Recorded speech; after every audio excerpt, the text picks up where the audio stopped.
Hey guys, Gino here from Market Movers. So today's video is one I put up a Instagram poll about during the week. So I'm going to talk to you about my first ever failed business. So before we get into it, make sure you hit the like button, hit the subscribe button, hit the notification bell, leave a comment down below.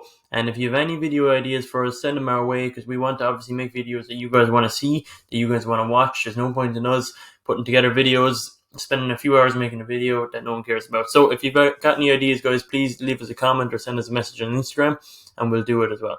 So without further ado, thank you all so much and we'll see you in the video.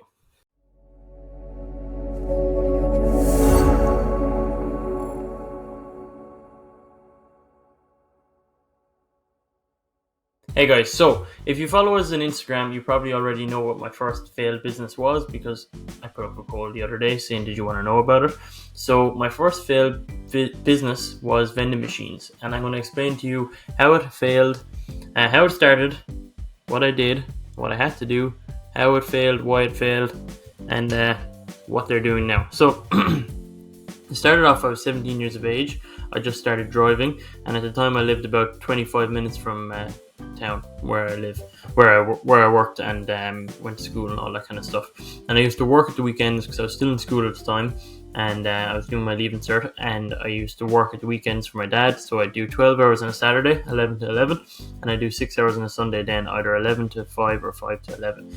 So I wasn't making a lot of money. I don't know, I think I got like 120 euros a week or something like that. It wasn't much. It was enough for a 17-year-old, but at the time when you have your car and you have insurance and you have these different things, especially for the amount of driving I like to do because I got really into it at the time, it was costing me a lot of money. So I was trying to come up with ideas, and I was talking to my dad about it, and he came up with the idea of vending machines. So at the time, my dad was involved in an office building. They used to rent people office space in an office building in Clonmel, and it was a large one, and it had multiple different businesses. It had a couple of insurance businesses. It had an NDLS center and a few different things. So there was a lot of people in and out of the business.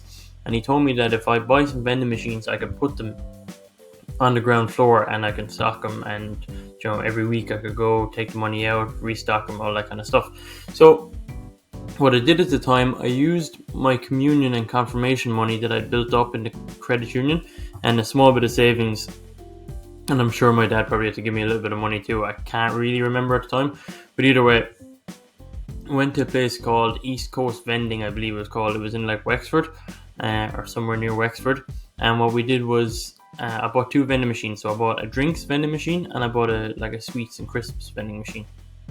3,000 euros for the two of them, used vending machines, of course, and they delivered them to where we were putting them in Clonmel. So we got the delivery of the vending machines, dropped to the office building. In fairness to the guys, they brought them in. He gave me a number that I can call him if there's any issues, and he taught me how to use both the vending machines. I know you're probably thinking, how do you not know how to use a vending machine? But basically, you have to do like a stock count. There was a stock count system, so we knew how much stock was in it. There was then the coins, adding to the coin mix and all that kind of stuff, so to make sure there's proper change in it. I needed a label printer to print out the little labels, for the prices. I needed to set the prices for different sections and what you're selling, decide the prices of what you want to sell things for, all that kind of stuff.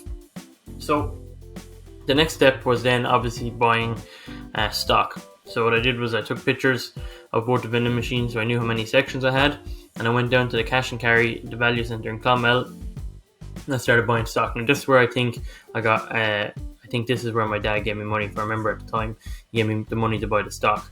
So 17 years of age, first car, drive down to the value center, and I just start picking out what stock I want. Now I still remember to this day because I was surprised by it, but the best seller were small purple snack bars, and I remember it so clear because they used to always be sold out.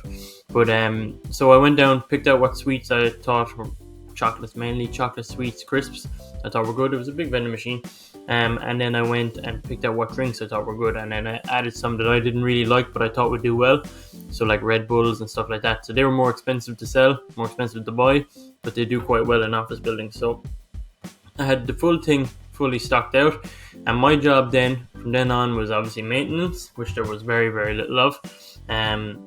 Every week then I'd go take the money out of the vending machines, count the money, restock what I needed, then everything after that was profit, essentially, every week.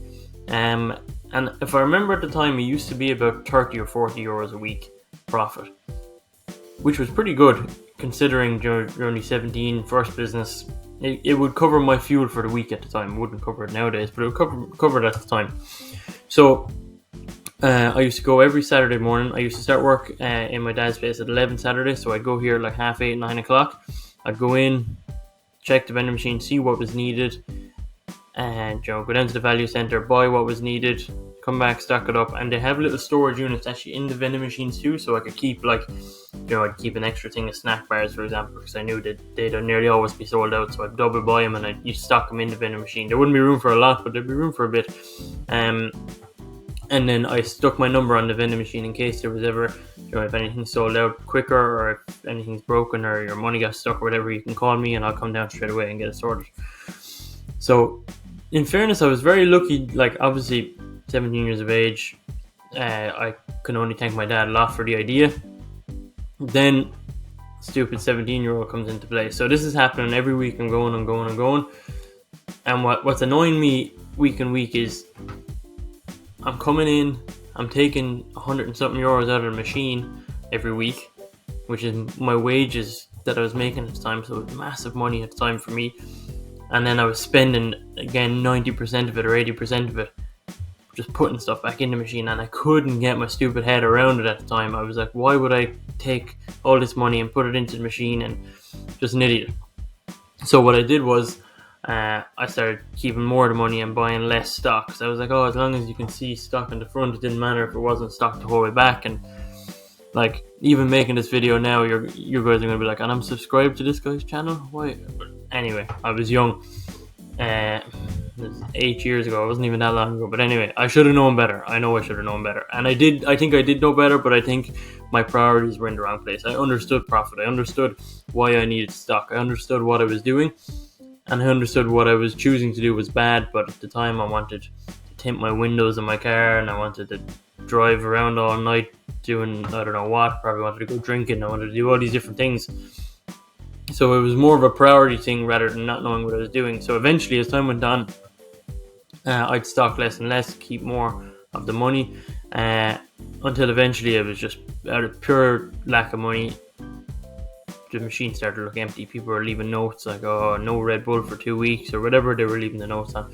And then, so my dad, because he rented out the building a lot, he wasn't there much. But he obviously caught wind that something was going on, and I was probably lying to him, telling him it was going great.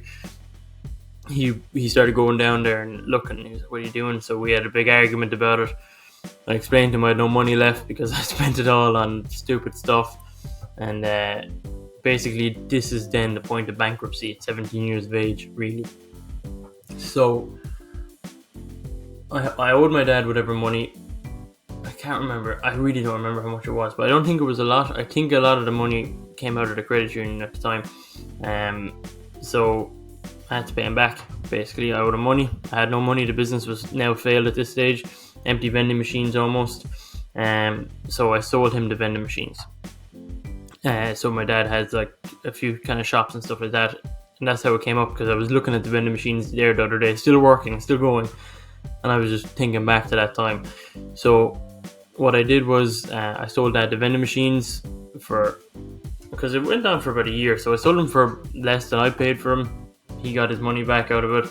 I got a little bit of my money back, but overall it was a failed opportunity, mainly due to ignorance and mainly due to priorities just being in the wrong place. I did understand what I was doing. I just thought everything would work out, as every 17-year-old does.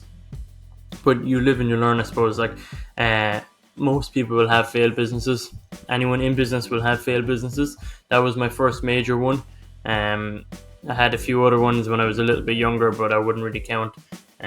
Me and a friend of mine, we tried to sell candles before. He found a candle maker in his grandparents' house, and he learned how to make candles. So I went around trying to sell the candles to my dad's friends. We were like 14, and then we got an order for 4 candles, and my buddy at the time cut his finger off. So that was another failed business. Obviously, yeah, it was bad, but it wasn't really set up like this one was. This one actually went on for a while and was out of general greed, priorities being in the wrong place and things like that as to why this one failed. So I think that's an interesting one, especially if you're young and you're starting out. It's okay to make these mistakes, but you should try not to. And that's kind of the whole point of this channel, because when me and Sam started this channel, the whole point of it was these are things we wish we were told when we were 16, 17, 18. We're 20, 24, 26. Sam's nearly 26. I'm 24. And we're figuring stuff out as we're going along. We're lucky. I feel like we actually did start figuring it out at a good time, because we talk to people. I talk to people that I meet or people that message us that are 10 years older than us that are only learning stuff from us. So I'm sure they wish they learned when they were our age, but I wish I learned younger. So I know our demographic is, as I said before, is like 17 to 30. So all you guys, you might come across things like this. I'd love to actually hear stories of someone who relates to it, someone who's had a similar experience where they got greed. And obviously mine was on such a minor scale to learn the lesson on. And there's people that make the same mistake with millions and millions and billions. So it's interesting to kind of look at it that way. So guys, I'm going to leave you there with that one. That is my first ever failed business, Gino's Vending Machines. And that's it. So guys, thank you all so much. Really appreciate it if you've watched this much of the video. I know I did a lot of rambling. I can see the time on it there, but I think it's all valuable. Please hit the like button, hit the notification button, and leave a comment down below. Make sure to subscribe to us, and also make sure to check out our two sponsors. Number one sponsor, Cafe Pompeii, my not failed business. So Cafe Pompeii is a coffee company that myself, Sam, and Nigel Byrne run. It is we sell authentic Italian coffee, filter coffee, coffee pods, and also whole beans. We also just started selling coffee machines with Sage, and you can use Movers15 for 15% off on our website, off all coffee products, not off the machines, guys. Just keep that in mind. And also then check out 35mm Vintage. They are our vintage clothes sponsor. Got my Champion Vintage on today.